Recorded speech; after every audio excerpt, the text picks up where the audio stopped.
Today we're going to read Rainbow Magic, The Dance Fairies.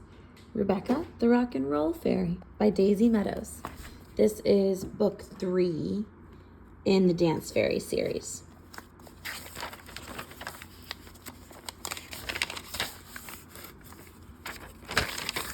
Here we have the map, Weatherberry Village, Jack Frost's Castle, Orchard Elementary School, the Fairy Palace, Alexander Willow's house, Village Hall, and the Weatherberry Station. Oh, and the ice rink.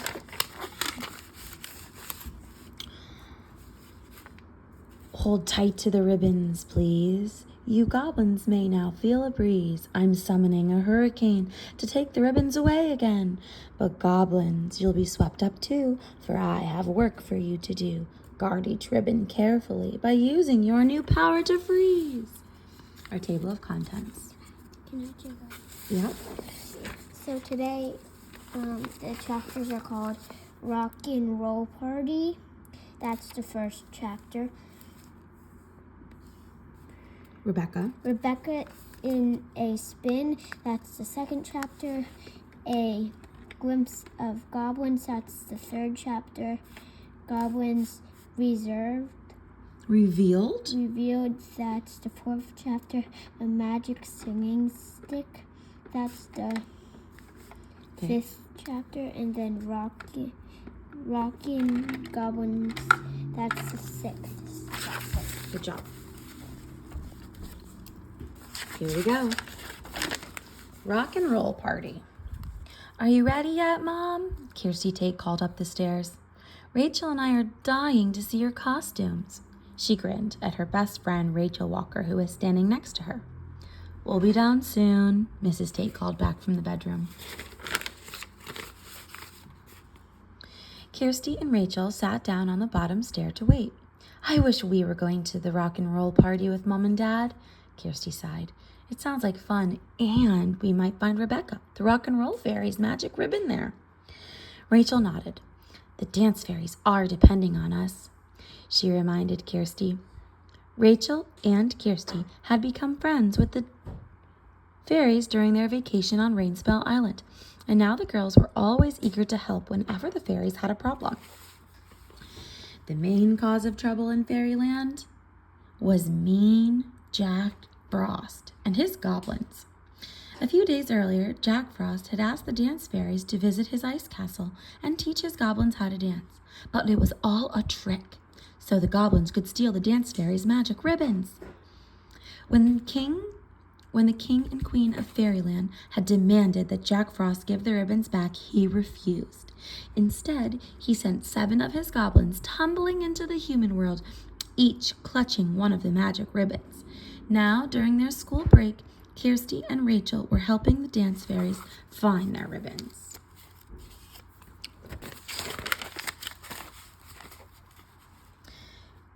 We've gotten off to a good start, Kirsty remarked.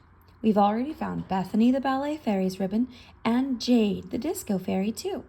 But if we don't find the rest, all the other kinds of dance will keep going wrong, and dancing won't be fun anymore.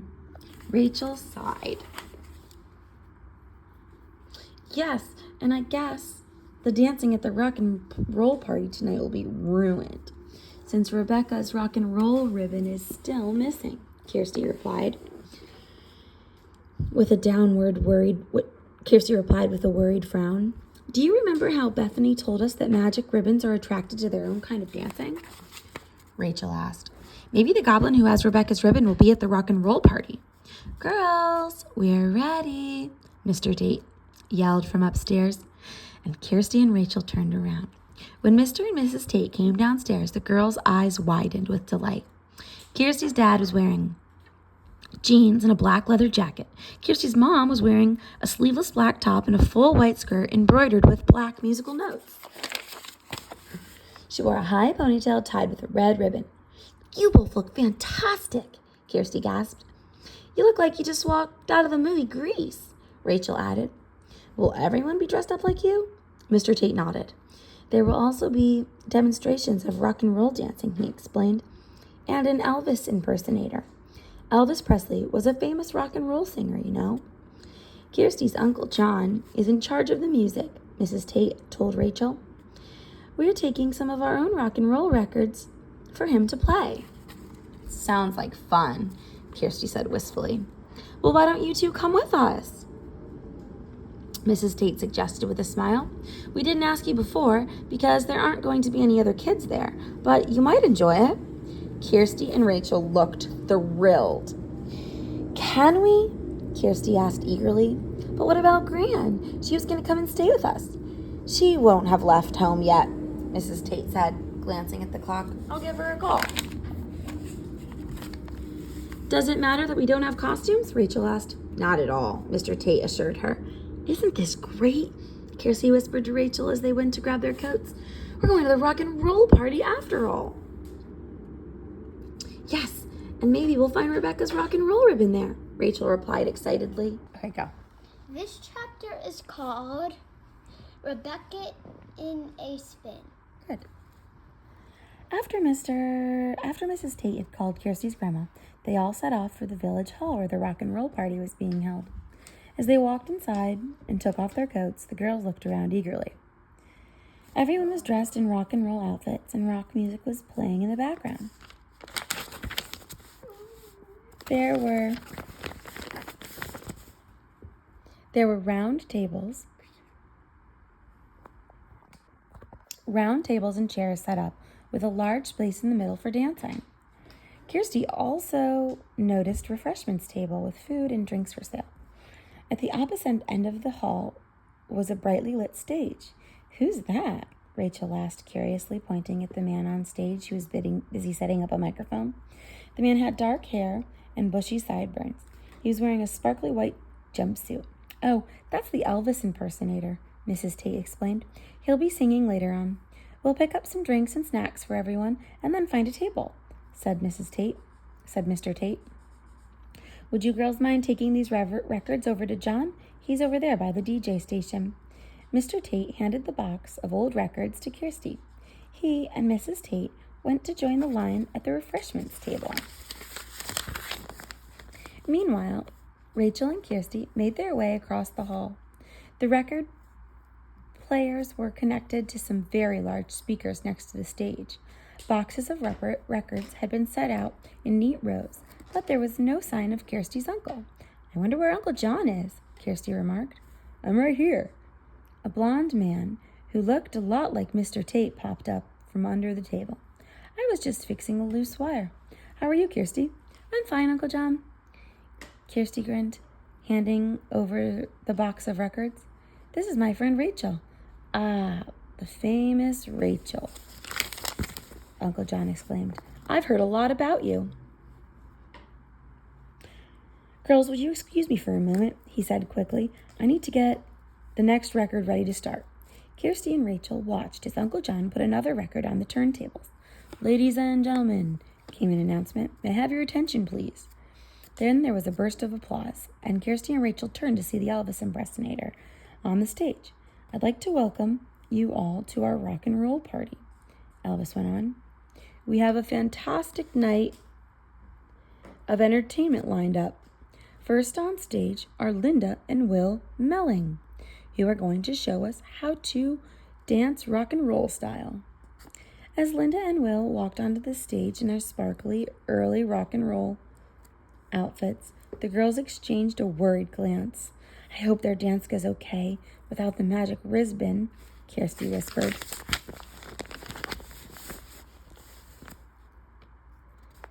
My fingers are crossed, Rachel whispered back. Uncle John lowered the needle onto the record and the music began. The song had a very fast beat, and Linda and Will started by holding hands and doing lots of twists and turns around the stage. I don't know anything about rock and roll dancing, but this looks great to me, Rachel said to Kirsty.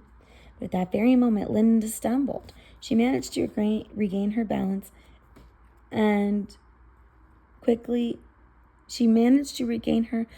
quickly and smiled brightly at the audience. But the next second, Will tripped and stubbed his toes on the floor. Ow! He yelped, looking embarrassed. Linda tried to cover up the mistake by twirling across the stage in front of him. Unfortunately, She clumsily stepped on Will's other foot as she did. Ouch!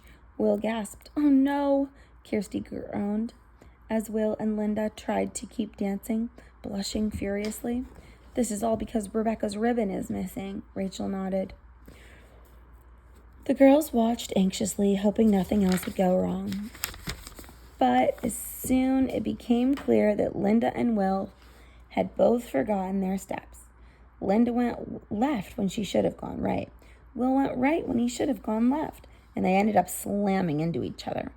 Linda jumped into Will's arms, and he tried to lift her above his head, but they fell in a tangled heap on the stage. The audience looked shocked, and the Elvis impersonator rushed out of the wings to help the dazed dancers to their feet. After the three whispered back and forth, Elvis grabbed the microphone again. Linda and Will are going to take a quick break, he announced, sounding kind of nervous. They'll be back for another performance later. Looking embarrassed, Linda and Will fled from the stage as everyone applauded politely. Kirsty and Rachel felt very sorry for them. I don't understand it, Uncle John said in confusion as he put another record on. Linda and Will are usually amazing. Maybe one of them is feeling sick or something. I'll just go backstage and make sure they're okay. He slipped out from behind the turntables. Girls, will you keep an eye on things for me? He asked. I'll be back before this song is over. The girls nodded and Uncle John rushed away. Poor Linda and Will.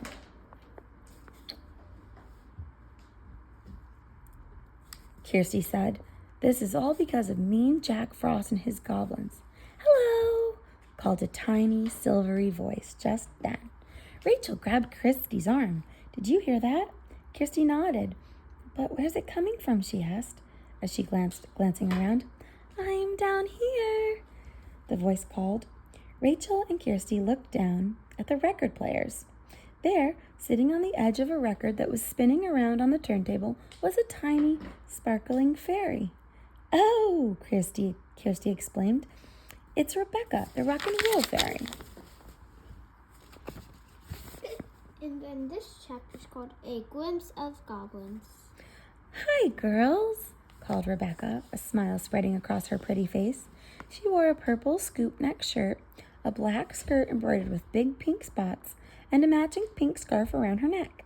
Her long brown hair was tied up in a ponytail, just like Mrs. Tate's. Hi, Rebecca, Rachel and Kirsty whispered as the little fairy fluttered daintily off the spinning records.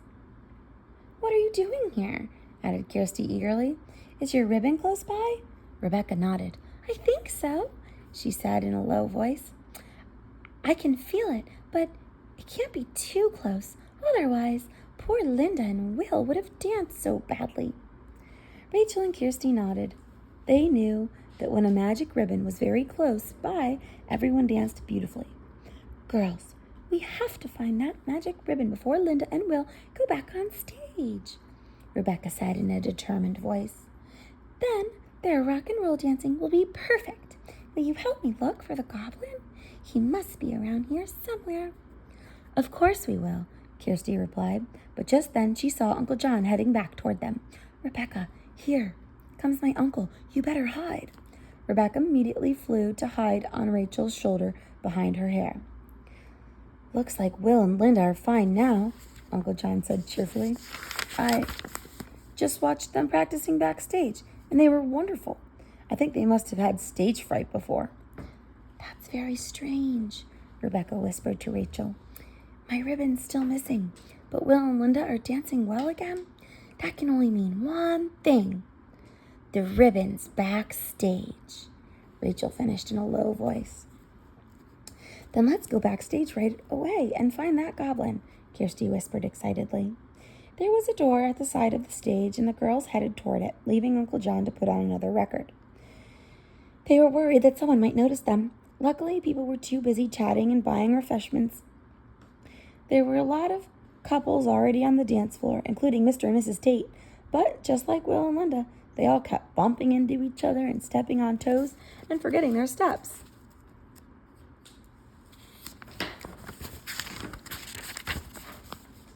This This party will be a disaster if I don't find my ribbon soon, Rebecca sighed. Kirsty opened the door. Rebecca, Rachel, and Kirsty found Will and Linda practicing their routine in a room behind the stage. The two dancers seemed like a different couple from the awkward, clumsy duo who had performed earlier. Now their kicks and twirls were completely in time, and they didn't make a single mistake. Uncle John was right, Kirsty said admiringly, as Will flipped Linda high into the air and caught her again. They're amazing. My ribbon is here somewhere, Rebecca said eagerly. I can sense it. Rachel glanced around and suddenly noticed that one of the cabinet's doors behind them stood slightly open. As she stared at it, she saw a knobby green foot poke through the opening, just for a second. Then it quickly disappeared again. Kirsty, Rebecca, Rachel whispered excitedly. There's a goblin inside that cabinet. This chapter is called Goblin's Reveal. Very good. Are you sure? Rebecca asked. Rachel nodded. I saw his foot poking out, she explained. We can't do anything about the goblin while Will and Linda are here, Kirsty said. We'll have to wait until they're done practicing. The girls watched as Will and Linda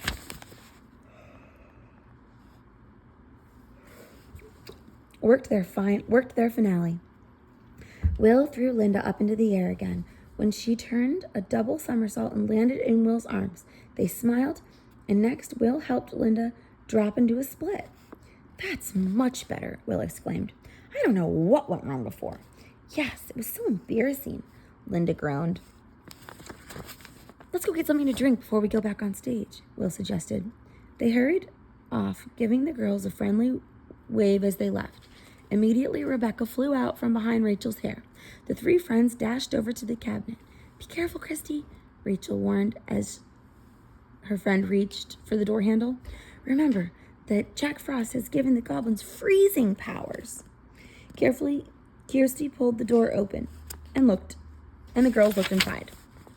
The cabinet was full of music stands and old props from plays, and two goblins squished one behind the other. The goblin in front was holding a sparkly purple ribbon in his hand. When they saw the girls, the goblin both let out loud grunts of annoyance. Go away, yelled the one with the ribbon, trying to pull the doors closed. You can't see us. We're hiding. The other one scowled, grabbed the head of a horse costume, and pulled it on over his own head. Now you really can't see me, he said in a muffled voice. Go away. But Kirsty shook her head firmly.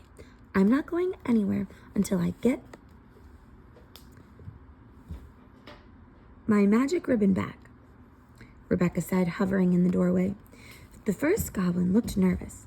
Don't come near me, he shrieked.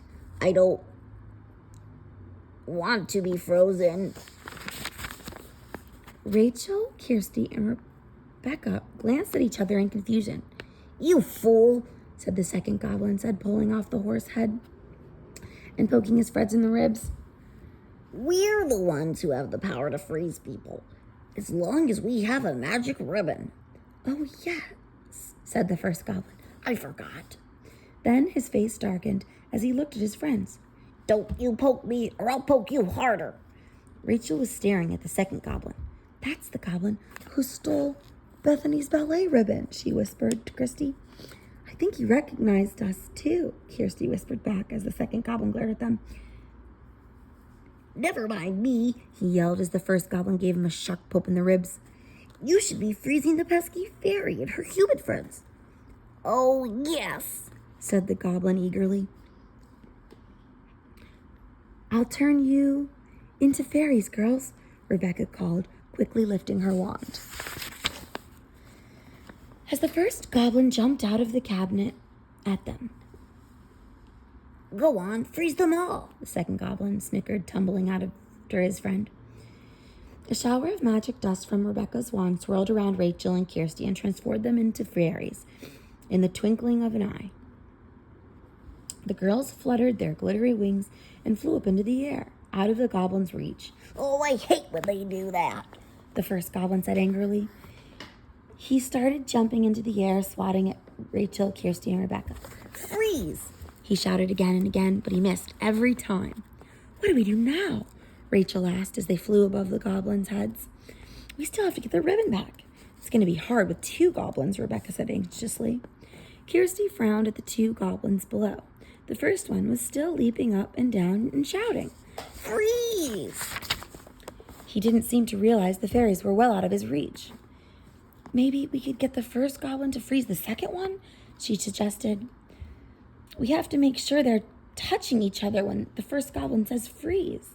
That's a great idea, Rebecca said with a big grin. Let's trick them into it. On the count of 3. 1, 2, 3.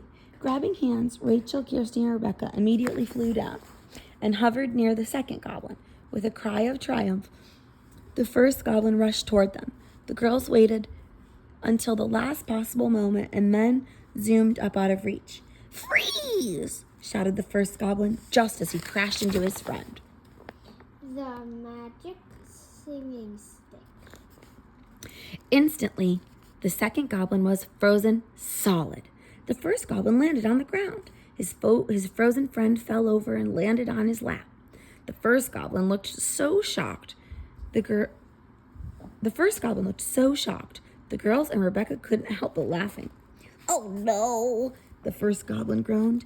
He pushed his frozen friend off his lap so that he could stand up. Then he stood the second goblin up too and examined him carefully. He poked and prodded him. He even tried breathing warm air onto him, but it was no use. The second goblin remained completely frozen with an expression of surprise on his face. So now we only have 1 goblin to deal with, said Rebecca. How will we make him give my ribbon back? Before the girls could answer, they heard the sound of music coming from the stage behind them. The Elvis impersonator had started singing. The slow, beautiful melody filled the room. Oh, Kirsty said suddenly, I know this. It's a famous Elvis Presley song called Love Me Tender. My dad plays it all the time. I think the goblin likes it too, Rachel whispered. The first goblin had stopped trying to thaw out his friend. Instead, he was swaying to the music, his head cocked to one side. There was a look of wonder on his face. I've never heard such beautiful music, he said with awe, waving the magic ribbon and beginning to dance. He can't help but dance to rock and roll music while he's holding my ribbon. Rebecca laughed as the goblin danced his way closer to the entrance of the stage. We better follow him. What about the frozen goblin? Asked Rachel. We can't leave him here. Someone might see him. Rebecca waved her wand. The frozen goblin rose into the air and gently floated into the prop cabinet. Then the door closed behind him. The other goblin was now standing in the wings, still swaying dreamily and watching the Elvis impersonator. Love me tender, the goblin croaked, loudly trying to sing along. He's a terrible singer, Rachel whispered. We need to stop him before someone hears, Kirsty added urgently. Just be careful, because he can still freeze us, Rebecca warned, as they zoomed toward the goblin. But I think the music has made him forget all about his freezing powers. The girls and Rebecca hovered around the goblin's head, but he didn't even notice them until Rebecca tapped him on the shoulder with her wand. It's better if you just listen, said Rachel. Elvis will stop singing if he thinks everyone wants to sing instead of listening to him. The goblin quieted down immediately. I don't want him to stop, he sighed happily. Do you like singing? Asked Kirsty. The goblin nodded. But goblins aren't any good at singing, he said in a sad voice. I think it's because we don't have magic singing sticks like the man on stage. Magic singing sticks? Kirsty questioned. Yes, all the best singers have them, the goblin said impatiently. I've seen them on TV in the human world. He means a microphone, Rachel whispered. As she said that, an idea popped into her head. Quickly, she pulled Rebecca and Kirsty aside. It's clear that the goblin really wants to sing like Elvis, she pointed out. Rebecca, do you think you could use your magic to make a microphone that makes anyone who sings into it sound like Elvis? I'm sure the goblin would trade a magic ribbon for that. Of course I can, Rebecca nodded. The microphone won't last forever, though. It will dissolve into fairy dust after a few hours. That should be long enough, said Rachel. I'm sure goblins will have lots of fun with the microphone while it lasts. She swooped down to whisper in the goblin's ear. Would you like to sound like Elvis? Rachel asked. The goblin nodded eagerly. Well, we can give you a magic singing stick of your very own, Kirsty said. Follow us. Rebecca and the girls led the goblin away from the stage and into an empty room. First, Rebecca scattered purple fairy dust over Rachel and Kirsty to make them human again. Then, with another flick of her wand, a tall, shining silver microphone appeared in a burst of purple sparkles. Oh! The goblin clapped his hands in delight. How does it work? Rachel went over to the microphone. You sing into this, and it makes you sound like Elvis, she explained. Rachel sang Love Me Tender into the microphone and was completely surprised when her voice came out deep and manly, just like Elvis Presley's. Kirsty and Rebecca laughed. Oh, I want it, the goblin shrieked, excitedly jumping up and down. Give me the magic singing stick right now. Rocking Goblin. We'll swap the magic singing stick for the magic ribbon, Kirsty said. But you know, this kind of fairy magic doesn't last forever. In a few hours, it will dissolve away into fairy dust. The goblin barely hesitated. That's okay, he said, shoving the ribbon at Rachel and grabbing the microphone stand. Rebecca gave a little squeal of delight. She immediately shrank the ribbon down to its fairyland size. It then floated out of Rachel's hand and reattached itself to Rebecca's wand. As it did, the ribbon had a purple glow and lavender sparkles swirled around it. Just then, the second goblin rushed into the room. He thawed out, Rachel whispered. We got the ribbon back just in time. The second goblin glared at his friend. Why does that pesky fairy have her ribbon back? He demanded. I traded it for this magic singing stick, the first goblin explained proudly, stroking the silver microphone. What? The second goblin shrieked. What's Jack Frost going to say when he finds out that you traded the magic ribbon for a silly silver stick? It's not silly, the first goblin snapped. Listen! He began to sing. The second goblin looked very impressed when he heard his friend's wonderful Elvis voice. I want a magic singing stick, he declared, trying to grab the glittery microphone. It's mine, said the first goblin. And picking up the microphone, he ran off with the other goblin hot in pursuit. I think that's the last we'll see of them for tonight, Rebecca laughed. Girls, I simply can't thank you enough. You've been amazing, she grinned happily at Kirsty and Rachel. And now I must go straight back to Fairyland and tell everyone the good news. Just then they heard the sound of the applause from the hall. Linda and Will are back on stage, Rebecca went on, and their rock and roll dance should go well now that I have my ribbon back. She waved her wand at the girls, and the magic ribbon sparkled. Good luck finding the other ribbons, and keep a sharp eye out for more goblins, Rebecca called. She vanished in a cloud of purple sparkles as the girls waved goodbye. Kirsty and Rachel rushed back into the hall to join Mr. and Mrs. Tate. They were just in time to see Will and Linda launch into a very complicated dance routine of steps and kicks and twists, which they performed with perfect timing, neither of them missing a beat. Then Will lifted Linda high over his head. There was a gasp of amazement from the audience as she jumped right over him and landed gracefully on the other side. Rachel and Kirsty grinned at each other. Everything's fine now that Rebecca has her rock and roll ribbon back, Rachel whispered. But there are still 4 more ribbons to find, Kirsty pointed out with a smile. I wonder what our next fairy adventure will be. The end.